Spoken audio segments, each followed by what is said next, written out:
Okay, so the best way for an illustrator to contact me, generally these days, I think is by email.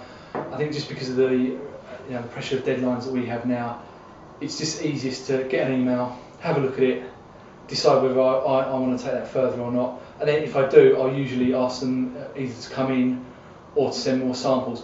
It's good to send initial samples anyway, so I can see exactly kind of what style they're doing, and then I can make a decision on whether I want to take that further. So as to actually seeing the illustrator in the person, in the past we did used to see people on spec if they just turn up in the building and someone would go, well, has anyone got time to see someone? Yeah, generally would do. These days there's almost never the time to do that, so it's not really a good idea. If you're going to do that, I'd expect a lot of knockbacks. The best way for an illustrator to contact me is probably to send me an email. It's good to have a link to a website in the email. I do find that I get quite a few emails from illustrators, so if I get a lot, then it sort of fills up my website and my email folder if I get lots of attachments in the email. So if it's got a link to the website, then I find that easier than having just quite a heavy email with sort of PDFs and things. So I'm just so usually when I get an email, I click on the link and it takes me up to the website and I can have a quick look through, and then I save that in my folder of illustrators on my computer.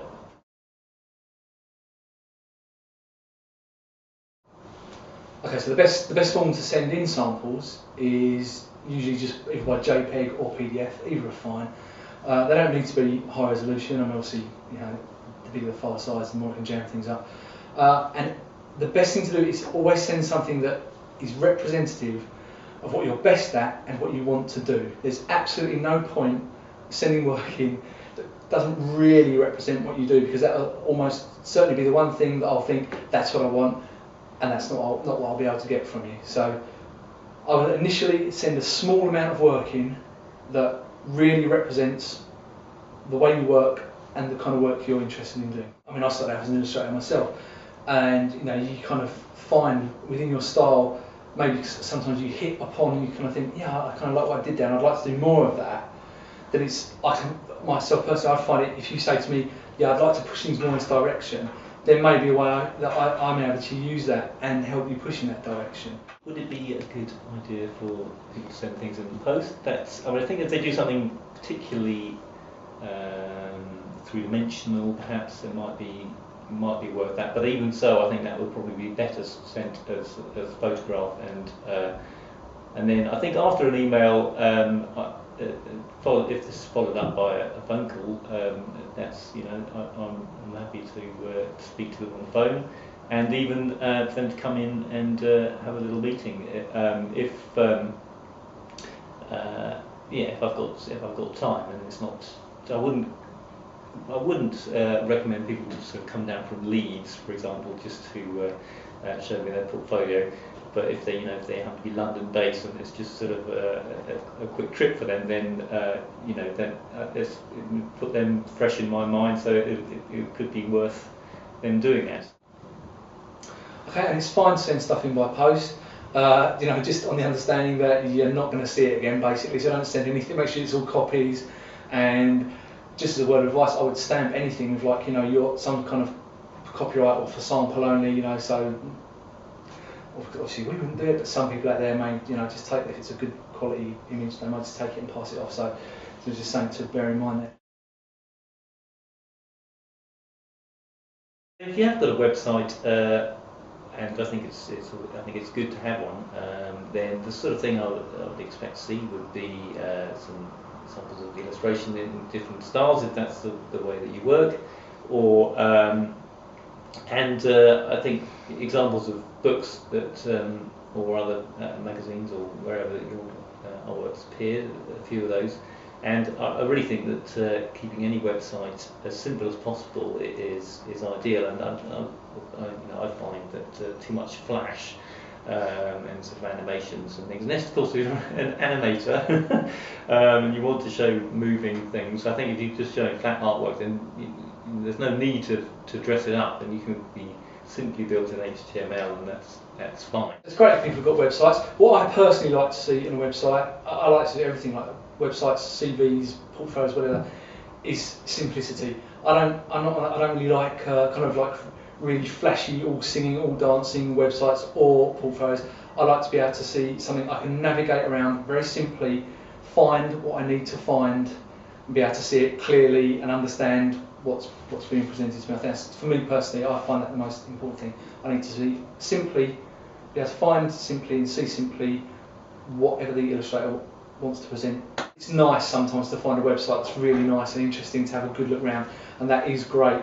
But on a purely commercial level, I would say if you're sending your website address or portfolio or whatever to lots of people, especially in like the advertising publishing world on very tight deadlines, they ain't got a lot of time to look around all day. You know, it's 1 or 2, maybe you've got 5 minutes, and sometimes something may catch your eye. But generally, you're going to have a higher, I think, success rate of hitting people's attention if you can just go bang. That's what I do. That's what I do. People can see it very clearly. They're either going to want it or they're not. Illustrators agents are, I mean, you know, I come in the job that I do now. I suppose throughout my career, actually, I've come across them quite a lot. They can be a good and bad thing. You don't get the freedom to talk with the illustrator so much. A lot of agents like to kind of keep it, you know, you're just talking to me. I've got to know quite a few agents quite well enough now that I know, you know, what I'm asking for. That's what they do. You do go through an initial period of you maybe don't quite get what you're asking for, or they will try and palm you off for something you don't quite want. You have to be quite strong about it. In terms of having an agent, whether an illustrator should have an agent, I would say generally it's kind of the thing you should do after you've got yourself a little bit established. You'll probably get much more headway just get yourself in the door, look after yourself to start off with, get yourself in everywhere. Then maybe once you're kind of more confident of getting work in, because an illustrator's agent, like any agent, is obviously going to take money off you. So, you know, you don't want to be getting like your first 1 or 2 jobs a year and then taking all the money. Okay, so that's why I would say get yourself established, and when you're confident you can get the work and you feel like you want to do it, then maybe go for an agent. Hopefully leading towards the day when you can leave the agent because you're so good that, you know, you can, people contact you.